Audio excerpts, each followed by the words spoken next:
Today on CityCast Boise, the official end of floating season is next Monday, so to mark the close of summer, we're resharing a chat lead producer Frankie Barnhill had with a man whose hobby and side hustle is diving for lost phones, car keys, and wallets in the Boise River. Rocky Detweiler, a.k.a. the River Robin Hood, has quite a story behind his nickname.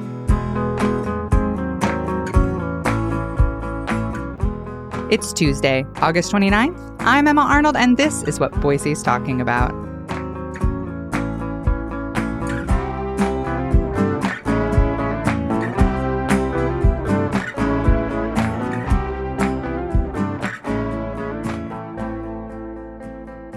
Rocky, welcome to CityCast Boise. I'm so excited to talk to you about your role as River Robin Hood. Thank you. Okay, so I need to know, how did you get started in this? Where did this come from? So I've been diving really since I was a boy. I grew up on a farm, and we had ditches and ponds, and they were dirty water. I mean, you couldn't see an inch in front of you because they're just dirty water. But I didn't really know much else outside of just growing up as a boy and loving being in the water. And so as I got older, every mountain stream, every river, every lake that I would come to, I'd pull over and I'd jump in.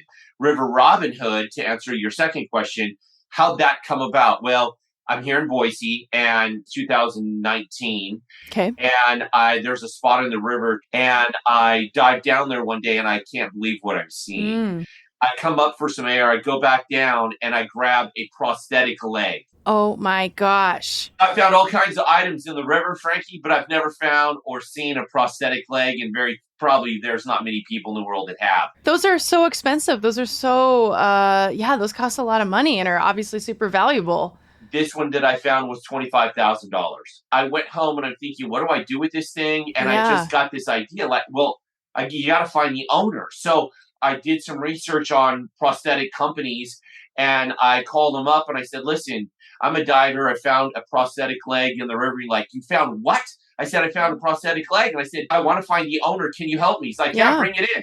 And it's interesting because they pulled the serial number off of it, and then they contacted the individual. He called me at Channel 6, heard about this story, and they came down and met me and the gentleman who lost his leg and did a story on me. Mm-hmm. So the Steve Dent, who's with Channel 6, did this story, and he says in the 2 minutes and 30 seconds that he did the video, he's like, so I've lost my car keys, I've lost my wallet, I've lost my phone in the river. And when you lose something in the river, you don't get it back. Right. And then I come out of the water, but there's this guy, and he finds things in the river and he gives them back to the people. He is the Boise River Robin Hood. And I thought, what? That's the coolest name ever. So I went right on and found got YouTube and put River Robin Hood and designed a page. And then a year later, and about July or so, I get a message on Messenger that another guy lost his prosthetic leg in the river. Oh my gosh. And I jammed down to the river. While I'm headed to the river, about 10 minutes away, I'm messaging the mom, and it was a big thing. If you were a diver, you heard about this story because they were looking for someone to go find this prosthetic leg that this young man lost in the river. So I'm talking to her. I said, I'm on the river now. Can I talk to him? I need to know exactly where it is. I park my vehicle. I'm running. It's by the Friendship Bridge. I get in the water. I find this prosthetic leg, and it's right during COVID. Sure. Yeah. 2020. Yep. An hour later, this young man, 22 years old, he's hobbling up on his crutches with one leg missing, and he's in tears. His mom's in tears. I'm holding the leg. We have this big hug, and it was just like an incredible moment. Listen, there's nothing more precious that you could give a person back ever than part of them, which is a leg that they had lost. So I think I'm the only person ever in the world to have found one, but yet two prosthetic legs and returned them. So and then I created a Facebook page. That's how River Robin Hood has evolved. It makes sense that you would take that name that you heard that Channel 6, named you that, and then you said, "Ooh, that's about right. I'm going to make a Facebook page, a YouTube, and all of that." So you suit up in a scuba suit. I'm just like imagining this. And what else do you have with you when you're diving? How do you actually do this? In the river, it's a little bit different than a pond or still waters. I don't wear fins in this river. Very seldom do I put fins on in this river because of what I'm doing, what I'm looking for. I'm not necessarily a snorkeler. I'm more of a diver. So I'm in the river. I'm to the side. I'm to the left. If I see something, I got to dive down. I have to use my feet to, move across the river if it's shallow enough to find what I'm looking for. But I wear a wetsuit, a thin neoprene wetsuit. Okay. I carry a knife with me always, and I have gloves, and of course my snorkel and mask, and then I have a little pack around my waist, which when I find something, I'm very mobile. So when I get in the river, I might get out of the river 200 yards down, or a quarter mile or half mile down the river. What do you use the knife for? What's that for? Yeah. So the knife mainly is for, like just yesterday I'm in the river and I didn't get tangled up in it because I felt it when I was diving, but it was fishing line. Mm. Yeah, fishing line could be real dangerous, right? Because it can get around your leg, your foot, your ankle.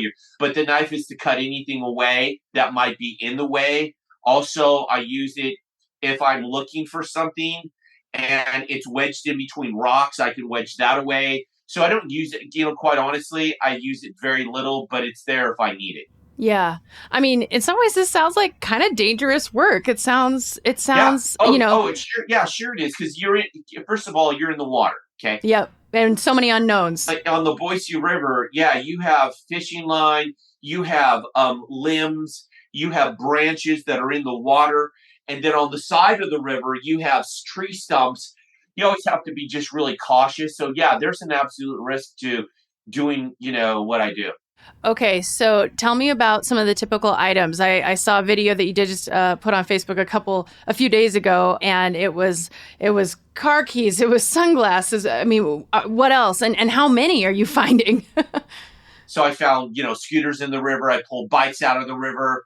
One of my favorite things to find is actually towels. It may sound a little bit weird, but I have like beach towels, big towels, like almost the size of a blanket. I love them. And I pull those out and they're hard to swim with. It's just kind of a weird thing. I love towels and they're all cleaned up and look great today. But I mean, on a consistent basis, I have a box filled with just glasses. I probably have 500. Wow. Right. Just glasses. And I mean, everything from, Nike to, Ray-Ban, Oakley's, I got all kinds. Maui Jim, the most expensive kind you can probably think of. I have 500 of these glasses. Wow. So glasses are something I find all the time. Another thing I find continuously, I find a lot of phones. Right now, I probably have 15 phones that I can't, I want to get to the owners, but if they don't have their medical ID in there, I can get them back to going through, Verizon or T-Mobile and getting them back to the owner that way. That's one way to do it. Another way is Facebook. If I have their information, I can track them down that way. Those are things, car keys. So on one float, I found 6 phones, 3 car keys, 10 pairs of glasses, and an ID with credit cards. Wow. So tell me, you've mentioned how you reunite, generally speaking, through Facebook. So like if I float and I lose my phone and I don't realize it, what do I do next? I go onto your Facebook page or I DM you. Yeah, I'd ask you, where did you lose it at? And then specifics are really important. Oh, I lost it on the river about, a quarter mile past BSU. Okay, big river, long river, wide river, deep in some areas. That's not going to help me. I need specifics. You need specifics. Like, okay, there was this tree branch and we hit it. Our tube flipped over. Right there's where I lost I mean, those are really great. If it's in shallower water and it's currents, most of the time it will not be there because once it hits the water and there's a current will take it down. Sure. Like that leg. The gentleman who lost his leg jumped off of the bridge behind Albertson's area, and it floated almost a mile, almost 3/4 to almost a mile down the river before it finally lodged up. So, things get carried down the river quite frequently. I wonder, Rocky, do you, this sounds like it's really complicated work. It can be. Do you charge people? Like if I say I've lost my iPhone and I think I lost it here, how does that actually work? because I have so many people that reach out to me, and I just like, this is not what I do for a profession. I was going to say, it's not your full-time job, right? Right. Yeah. I'm a professional at it, but it's not my full-time profession. And so I charge a small service fee, and it really depends on where. So let me just share with you what that looks like. So, and I live in Meridian. So I've got to drive to wherever you're telling me at on the river. And I have a pretty good idea from Barber Park to Ann Morrison. Every time I'm in the river, I'm not just floating, I'm working because I'm biting the current. I'm going down the river. If I see it and I miss it, I've got to get out of the river. I got to fight my way back up the river. And it's river rock, Yeah. right? This isn't flat walking on Right. cement up the river. I've got to fight a current going back up the river on river rock. And then I've got to get back in and remember where I saw that. I'll give you an example. I'm looking for a phone. Wherever she told me the phone was, it wasn't there. So a lot of the times that people just like, I think it's in this area, and I'm out there spending an hour in the water. And earlier in the season, earlier as any time really in July, it's cold. With the wetsuit, I can last maybe 45, maybe an hour. Sure. And then if I'm shivering, it'll take me 2 hours to get warm. So and I'm working the entire time. But as I floated by, I saw this like turquoise credit card size something in the water. And I'm like, okay, it's an ID or something, right? I just got to barely, this is, I'm close by. So I get out of the river about 50 yards down because I got to fight my way over to the river. I have to walk back up the current on river rock up about 20 yards past that, get back in the river, and then float back down. And I got to catch my breath. I'm looking for it. And it was on the bottom side of the river. So that means that there was a rock, and it was on this side. So as I'm coasting by, I couldn't see it. 18 times, Frankie. Wow. I went up and back, up and back, up and back. 18 times. Yeah, I mean, this is like really hard work. It can be. I mean, you just don't know how long it'll take and what you'll find and how long it takes. So do you? You have to park. You have to find parking. Right. Get all my gear out. Right. I got to find a way to the river where they think they lost it at, and then I've got to get in there and dive, and however many times, and then back and forth until I hopefully find it. Yeah. And if it's not in that area, and I've looked, it's not there. It's down the river. Yeah. Or someone got it. Those are the options. Right. Yeah. Those are the options. So yeah, do you charge, or is it more like I charge? Yeah. And I'm under $100. Let's just say that. I'm under $100. You don't do a scale of how difficult it was to find the item or something? Usually it's a scale depending on where it is and what I have to pack in. So do phones, gosh, because my thought is they're not going to work, right? But they do? Oh, no. Most of them work. The newer techie phones work. I mean, you would be really surprised. Most of them work. Okay. And if the longer they stay in the water, sure, I found over time that they don't. But 3 years ago, I found phones and they were still working, and those weren't iPhone 13s. Okay. So if you can get it fast enough, it might actually come back and work just fine. Yes. Same with iWatches. If there's a short window of time, then yes. Sure. I'm guessing, though, there's so many items. As you said, you have a whole box full of like 500 sunglasses that you haven't been able to reunite. So what do you do with them? You just keep them? Do you ever wear them? Do you try out different sunglasses depending on the day? Like this right here, right? Yeah. I have. Oh, is that what is that? A Bluetooth speaker? It's a Bluetooth. Yep. Okay. Yeah, I have 3 or 4 of those. I found some small Zoom ones, right? I have 2 or 3 of those. And, and if they still work, I keep them. I can't give them back because there's no owner. There's no attachment to who lost it in the river. Glasses, again, I probably have 500 pairs of glasses at least. Probably thrown away another, 50. But all the time, there's just stuff in there everywhere, Frankie. I bet. So some of the stuff, if I can keep it, I do. It's a treat. I love finding cool things in the river. It's just like I'm addicted to it. I just love it. Anytime I can get in there and find something, it's like Christmas morning to me. How many hours do you think you spend in the river in the summer every week? In the summer, I'm down there pretty much every day. So in July, mostly, I would say at least 6 to sometimes 7 days a week. I can only handle so much because I'm not just floating. Right. I'm immersed. You're submerged. Yeah. So when I'm submerged under the water, my body temperature goes down and I can last for about an hour. So even on the triple digit heat days, because you're underwater, yes. Where's your favorite place in the river to dive? Whether it's because you find a lot of stuff or because you just like it, it's pretty or it's interesting. Oh, that's a great question. You know, it's so interesting because this is such a cool river with so much personality to it, and so many creative areas. I kind of found a new one yesterday. I mean, it was just so awesome, right? What I found, I'm like, man, I love this spot. But I mean, there must be 4 or 5. I don't really have one. I have one that I can access pretty easy. It's in the Park Center area. I have another one that's down past BSU off 9th Street. I have another one that's up above Park Center that's just absolutely fantastic. I have another one below 9th Street. I have a couple at BSU. I have one by the zoo. All those in there are just super fun, easy to, not necessarily easy to access, but just really enjoyable.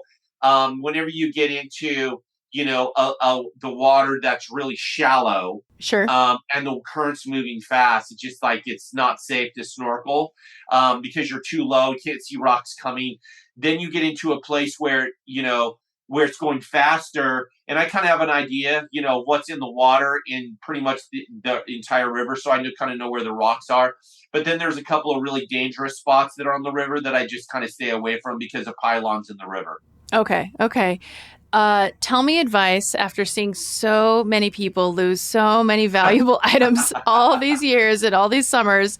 What advice do you have for people floating the Boise River? Listen, I'm going to give the advice, but I can tell you most people it won't matter. It won't matter. But here's the advice. If you don't want to lose it, don't bring it to the river. If you don't want to lose your Oakleys, don't bring it to the river. If you don't want to lose your phone, don't bring it to the river. If you don't want to lose your watch, don't bring it to the river, right? If you have a bag, don't bring it to the river.